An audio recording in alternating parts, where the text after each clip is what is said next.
है तो बचत का और निवेश का ख्याल आता ही है। तो क्यों ना उससे संबंधित कुछ प्रश्नों के जवाब हम आपको दे दें आज की भेंटवार्ता में रानी ठाकुर के साथ। नमस्कार दोस्तों, मैं इंजीनियर रानी ठाकुर, एक professional financial advisor and insurance consultant हूँ।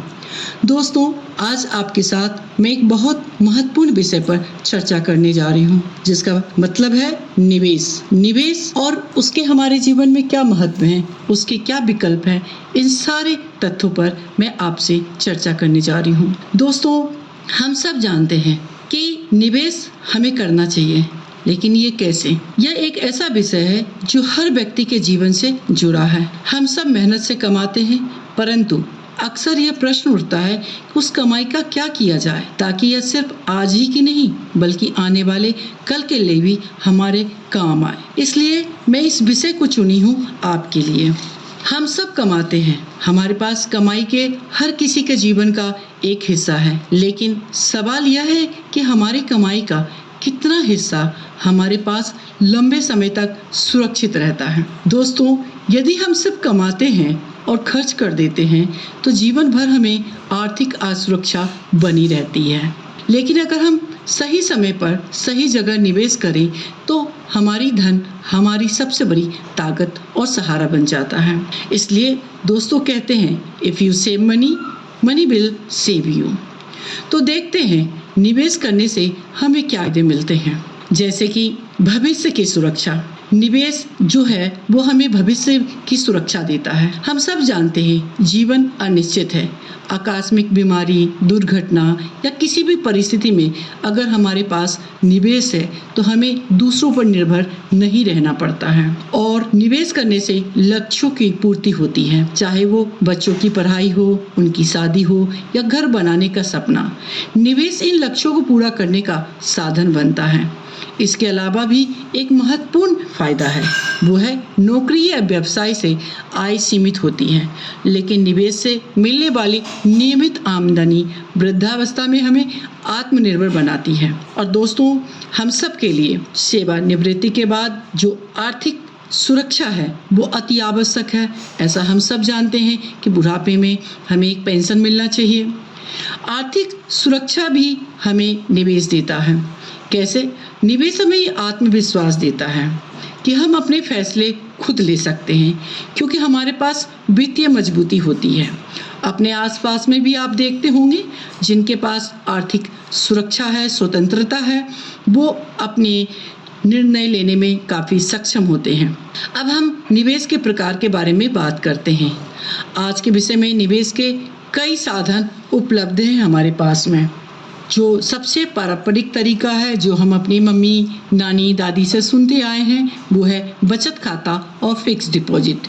यह सबसे सुरक्षित साधन है। जोखिम कम होता है लेकिन ब्याज दर भी सीमित होता है। बचत खाता सुरक्षित है लेकिन बहुत कम ब्याज दर मिलता है। फिक्स डिपॉजिट निश्चित ब्याज दर, सुरक्षित रहता है लेकिन महंगाई से कम रिटर्न मिलता है।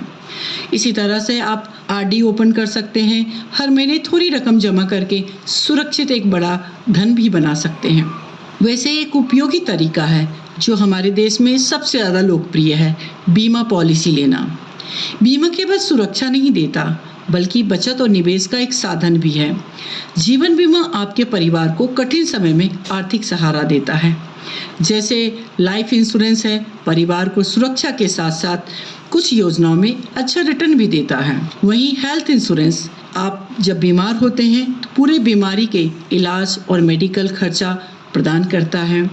यूलिप प्लान एक अच्छा विकल्प है बीमा और निवेश का, जहां पर आपको मार्केट का फायदा भी मिलता है और बीमा का सुरक्षा भी मिलता है। इसी तरह अगर आप छोटे छोटे निवेश से लंबी अवधि में बड़ा लाभ कमाना चाहते हैं तो म्यूचुअल फंड बहुत उपयोगी है। यह शेयर बाजार के विविधता का लाभ देता है, साथ ही जोखिम भी इसमें है। म्यूचुअल फंड छोटे छोटे निवेश से बड़ा फंड लंबी अवधि में अच्छा रिटर्न जैसे चीज़ें बना सकते हैं। शेयर और इक्विटी के माध्यम से आप किसी कंपनी का हिस्सा बनकर अपना निवेश कर सकते हैं। जोखिम भी ज़्यादा रहता है लेकिन रिटर्न भी अच्छा मिलता है। उसी तरह कुछ गवर्नमेंट बॉन्ड्स होते हैं, उस गवर्नमेंट बॉन्ड्स को भी आप लेकर अपना बहुत अच्छा धन क्रिएट कर सकते हैं। एक पारंपरिक तरीका जैसे हम लोग कहते हैं सोना संपत्ति का श्रृंगार और विपत्ति का हार। सोना और रियल एस्टेट हमारे देश में सबसे पारंपरिक तरीका है जहां सोना और ज़मीन खरीद कर लोग निवेश का अच्छा विकल्प मानते हैं। इसकी वैल्यू भी समय के साथ बढ़ती रहती है। तो सोना और रियल एस्टेट भी भविष्य में आगे चलकर अच्छा रिटर्न देता है। कुछ सरकारी योजनाएं हैं जैसे कि पीपीएफ है, पब्लिक प्रोविडेंट फंड, जो टैक्स फ्री लाभ देता है, सुरक्षित लंबी अवधि का एक निवेश है। नेशनल सेविंग सर्टिफिकेट्स भी आप ले सकते हैं, सुकन्या समृद्धि ले सकते हैं, एनपीएस में भी आप अपने पैसे को लगा सकते हैं, जो कि एक रिटायरमेंट प्लानिंग के लिए बेस्ट है। हर व्यक्ति को अपनी आय, लक्ष्य और जोखिम उठाने की क्षमता के आधार पर ही निवेश का चुनाव करना चाहिए। जैसे मैं एक एग्जाम्पल लेती हूँ, जिस एग्जाम्पल से आप सीख सकते हैं कि निवेश का महत्व क्या है हमारे जीवन में। कुछ साल पहले मेरे पास एक परिवार आया जिसकी मासिक आय लगभग 25,000 रुपए थी। वे सोचते थे कि उनकी आमदनी इतनी नहीं है कि वो निवेश कर सकें। मैंने उन्हें समझाया कि हर महीने सिर्फ 1,000 रुपए से भी निवेश शुरू किया जा सकता है। उन्होंने 10 साल तक म्यूचुअल फंड में एसआईपी शुरू की। 10 साल बाद उन्होंने पाया कि उनकी छोटी सी बचत लाखों में बदल चुकी है। यानी दोस्तों, बात यह नहीं है कि आप कितना कमा रहे हैं, बल्कि यह है कि आप कमाई का कितना हिस्सा नियमित रूप से निवेश में लगाते हैं। दोस्तों, ऐसे ही राम और श्याम जी की कहानी, जिससे हमें बहुत कुछ सीख मिलती है। राम और श्याम जी बचपन के घनिष्ठ मित्र थे। दोनों साथ ही नौकरी करने लगे और अच्छी कमाई करने लगे। राम जी ने सोचा कि पैसा सिर्फ एफडी और सेविंग अकाउंट में ही रखना सुरक्षित है।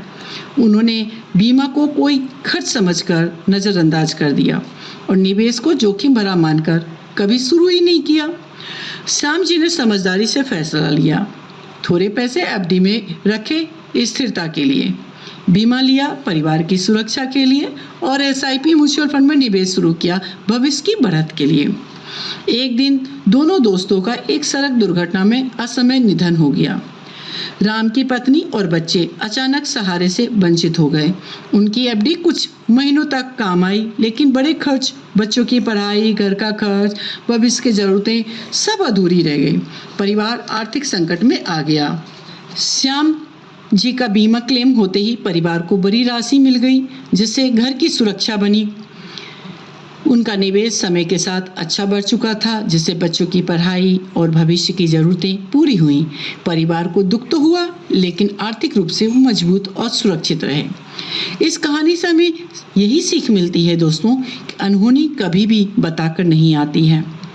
दोस्तों, एफडी से हमें स्थिरता मिलती है, बीमा से सुरक्षा मिलती है और निवेश से समृद्धि मिलती है।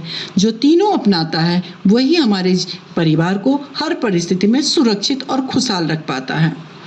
लेकिन हमें कुछ सावधानियां बरतनी चाहिए निवेश करते समय। जैसे जानकारी के बिना हमें निवेश नहीं करना चाहिए। लालच में आके अधिक रिटर्न के चक्कर में ना पड़े। जैसे आजकल सोशल मीडिया पे प्रोपोगंडा चल रहे हैं, बहुत सारे ऐड आते हैं और इतने सारे फ्रॉड के केसेस आ पाते हैं, क्योंकि वहाँ पर लालच के रिटर्न के चक्कर में पड़कर ऐसा होता है। भरोसेमंद संस्था और सलाहकार की ही मदद लेना चाहिए। जैसे एक पर्सनल डॉक्टर होता है, वैसे ही आपके एक पर्सनल फाइनेंशियल एडवाइजर होना चाहिए। निवेश को बीच में ना तोड़ें, धैर्य रखें। आप म्यूचुअल फंड की ऐड में भी देखते होंगे एसआईपी में अच्छा रिटर्न है। एसआईपी मतलब सिस्टमेटिक इन्वेस्टमेंट प्लान। लंबे समय पर रखने पर हमें किसी भी माध्यम में अच्छा रिटर्न मिलता है। और सबसे ज़रूरी, निवेश को अपने खर्चों से पहले प्राथमिकता दें। दोस्तों, आज की चर्चा का सार यही है कि आज की छोटी सी बचत कल की बड़ी पूंजी है। निवेश का मतलब परिवार की समृद्धि और देश की प्रगति। आप सब आज ही तय करें, आने वाली आय से एक हिस्सा बचाकर निवेश में लगाएं। ये कदम आपको और आपके परिवार को आर्थिक स्वतंत्रता और सुखद भविष्य देगा। धन्यवाद दोस्तों।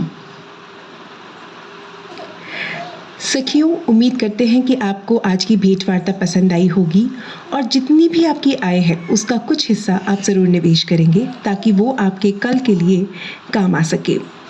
सखियों, इसी के साथ मैं आपको बताना चाहूँगी कि खुद पर भी निवेश करना बहुत ज़्यादा ज़रूरी है, अपनी सेहत पर। रिश्तों के बारे में, प्रकृति के बारे में तो हमने बात कर ली। अब बारी आती है एक ऐसे विषय की जिस पर महिलाएं अक्सर ध्यान नहीं देती। रोगों से स्वयं को कैसे बचाएं। अक्सर देखा गया है कि परिवार की देखभाल में महिलाएं अपनी सेहत को नजरअंदाज कर देती हैं। खासकर स्त्री रोगों के बारे में जब बात आती है तो शर्म या संकोच के कारण डॉक्टर की सलाह लेने में बहुत देर कर दी जाती है। किसी भी बीमारी से हम खुद को तभी बचा सकते हैं जब हमें उसके बारे में जानकारी हो। डॉक्टर के पास जाने के लिए किसी बीमारी के होने का इंतजार ना करें। मासिक धर्म की शुरुआत होते साथ ही बच्चियों को स्त्री रोग विशेषज्ञ के पास लेकर जाएं, ताकि वो जान सकें कि कौन से बदलाव उनके शरीर के लिए स्वाभाविक हैं और किन चीज़ों से बचना है। अपनी सेहत को प्राथमिकता दें। नियमित रूप से, खासकर अगर आपकी आयु 40 वर्ष से ज़्यादा हो चुकी है, तो ज़रूरी